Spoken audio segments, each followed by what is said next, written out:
Linsi Loxan birinchi navbatda o'sha fillerlardan voz kechgan aktrisa hisoblanadi va milliardlab insonni lol qoldirgan hozir ko'rinishga ega bo'ldi.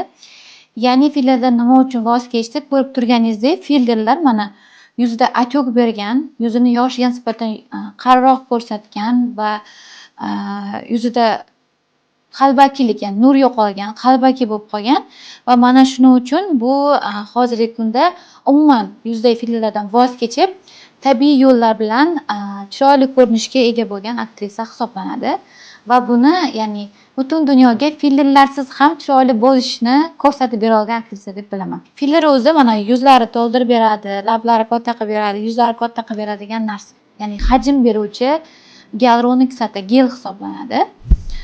Insonlar o'shani yoshartirish uchun, lifting berish uchun o'sha fillerlardan foydalanadi. Birinchi navbatda fillerlar migratsiya bo'ladi, ko'chadi organizmdan. So'rishi juda ham kech bo'ladi va yuzingizni u suv yig'adi o'ziga. Siz ertalab uyg'onganingizda anaqa ichgan ayollar bo'ladi-yu, shunaqa odamga o'xshab uyg'onasiz.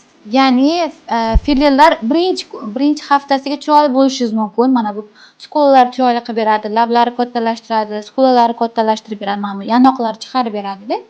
No уже ikkinchi, uchinchi haftadan boshlab sizni u ko'p suv yiqqanligi sababli yuzingizni otёk berib ishirib yuboradi.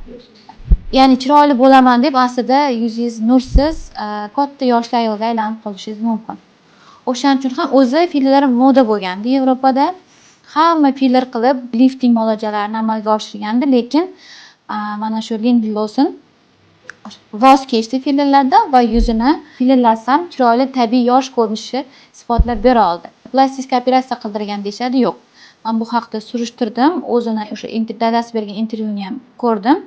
U Dubayda Lucia klinik bor, mashhur klinikalarda o'sha muolajani amalga oshirdi. Birinchi navbatda boya aytib o'tganimdek ekzosoma muolajasini qildi, BDRM muolajasini qildi.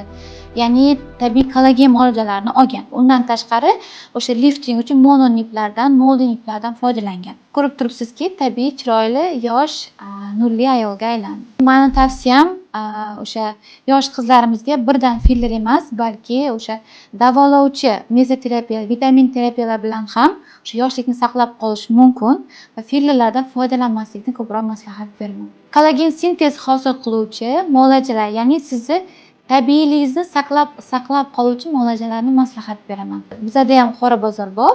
O'shaning uchun sertifikatsiz, arzon narsani qilmaslikni maslahat beraman. Ya'ni sifatli narsa arzon bo'lmaydi.